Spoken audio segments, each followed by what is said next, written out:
What's up, guys? Greater Marlon here, and today, continuing on the Spider-Man TV show reviews. Last time I reviewed Spectacular Spider-Man. Now we are reviewing Ultimate Spider-Man. So, in 2012, Disney XD released Ultimate Spider-Man. Now, this show is it's not even related to the Ultimate Spider-Man comic books that are freaking amazing. They're not related to that. It's just Ultimate Spider-Man.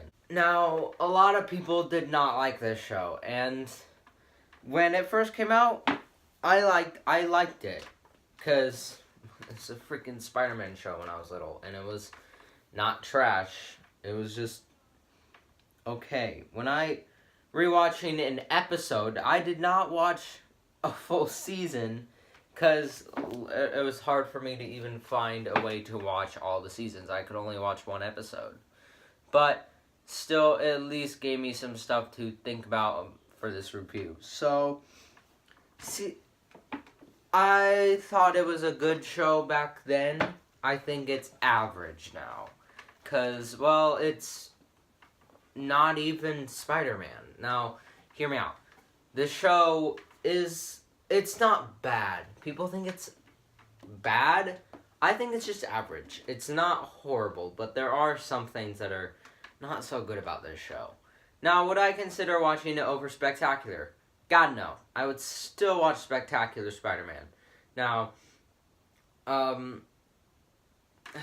this Spider-Man feels more like Deadpool. Now, Spider-Man breaks the fourth wall in situations like Doc Ock appears, looks at the camera, is like, "Whoa, Doc Ock, I thought I beat him like a week ago." And it's just like, you don't do that. Are you supposed to do that? Because it feels like the creators of the show felt like they had Deadpool in their head when they were making this show. Spider-Man doesn't do that. He talks to himself, but he doesn't break the fourth wall when he does it. Are you guys trying to make a Deadpool show? It feels like they were trying to make a Deadpool show. Like, even they had a crossover with Spider-Man and Deadpool. Like, I don't know. Just the breaking the fourth wall kind of bothered me. The humor is lighthearted. This show is more towards humor in this show. Like, you have cutesy type animation sometimes. You'll get like Spider Angel and Spider Devil sometimes, and a cute version of Spider-Man with a big head, small body, and stuff like that. It's a strange show, but it's weird a little bit. Now, what's the story of this show? Well, it's basically Spider-Man is recruited by Nick Fury, and he has to team up with Nova, White Tiger, Iron Fist, and Power Man, basically Luke Cage, to become Ultimate Spider-Man or be a new Avenger or whatever. And honestly, one reason why I don't like this show, and other reasons why people don't like it, is because teamwork, especially in the new one, is that teamwork makes the dream work. Spider-Man has to have sidekicks and fight alongside each other to save the world, and no, he doesn't. He doesn't need friends to help him. Disney, stop.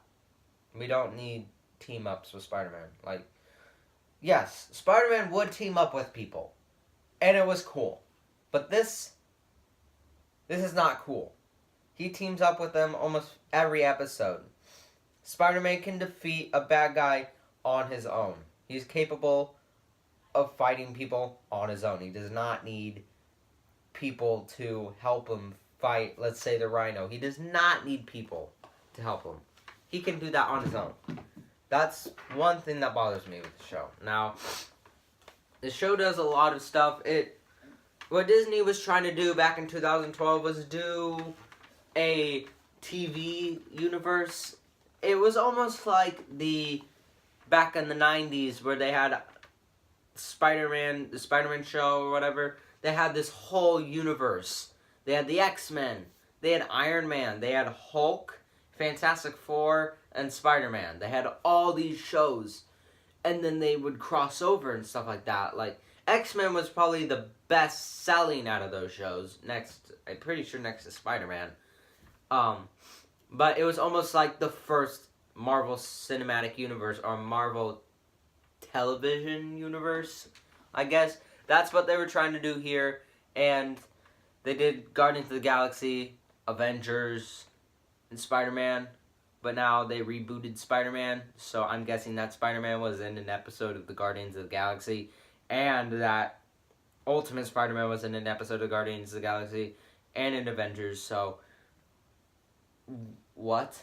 This show, it can get kind of annoying when Peter does break the fourth wall, because, well, he just doesn't do that. But anyway, I already mentioned that.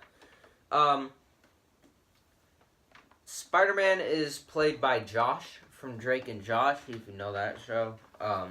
So, people really don't like Drake when he plays Spider-Man. Drake Bell, pretty sure that's his name if I remember. They don't really like it when he plays Spider-Man for some reason. A lot of people don't like him as Spider-Man. I find him okay. He's alright. I definitely like the actor from Ultimate Spider-Man a lot more. I think he's okay. He can do alright sometimes, but he sounds like a Spider-Man, but he's alright. What else to think about? Now, the tone of this show. It can be very kiddie humor, but it does get pretty dark at sometimes. Most of the time, it's Disney. They can't do dark stuff because they're too much of a baby to do it. Because people today are easily offended and get angry easily and care about children's safety and stuff like that. But really, cartoons are not just for children. Do I need to make a separate video talking about how cartoons can be for everyone? There are so many kids shows that are for all ages. Adventure Time, regular show. They can all be for adults. Cartoons can't just be for kids. They have to be for everyone. And Disney clearly doesn't understand that. And everyone else doesn't understand that too. I know you guys are bringing back Clone Wars, but it better be not kiddie trash like your crappy Rebels show. Now, I know I'm talking about Rebels or Clone Wars in a Spider-Man video. Just get my point out. Anyway, now the show, it did a lot of things in its last few seasons. It did Contest of Champions. Now, if you don't know what Contest of Champions is, it is basically an episode that is based off the game. The game on the mobile app store that was supposed to replace Marvel vs. Capcom. It's the closest we'll get to a Marvel fighting game with just Marvel characters. Marvel, make a game. Please. Anyway, it was basically the exact same thing. Characters from the shows are captured. Villains, heroes, they're all captured. And they're put to this arena and have to fight. It's basically like the game. And they made an episode on it. They did... Oh my god, I have the hiccups. Frick. Anyway, they did the Spider-Verse. Now, the ending to the show was still like the first season. Spider-Man teaming up with people. But just with different spider people. Why? Spider-Verse is just supposed to be an event. He doesn't need to team up with them for the rest of the seasons. Why? Like, yeah, Miles Morales is there. Scarlet Spider, not the actual Scarlet Spider, just the black and red one with blades, emos. I guess you could call him dark, gritty, emo Spider-Man. Iron Spider, some kid in the freaking Iron Spider suit. I don't freaking know. Agent Venom, stuff like that. It's just like, he doesn't need to team up with people. And then he creates like this ultimate young teenager group thing. Why?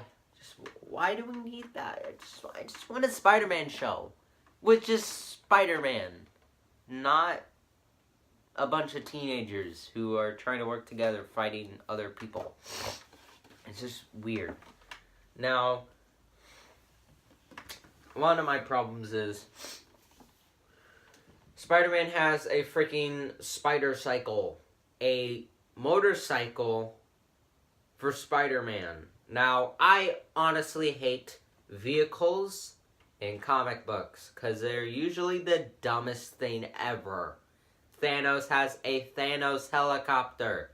It is a yellow helicopter that just says Thanos. That is the dumbest thing I've ever seen. Comics back then were weird and dumb. They did dumb stuff like this. You would never see something like this in a comic book today. I'm pretty sure I have a Lego of this. I do. It flies. It attaches to walls. It shoots webs. There's no point in having a spider cycle. You can already attach to walls, shoot webs, not really fly, but still, that's the point of the webs. Why do you need a motorcycle?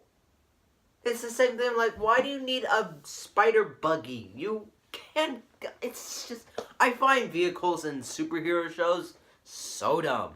They're usually the dumbest thing ever. Like, characters like Iron Man. When he suits up, he creates a motorcycle. Like, you don't need a motorcycle. Like, you can freaking fly. You don't need a motorcycle.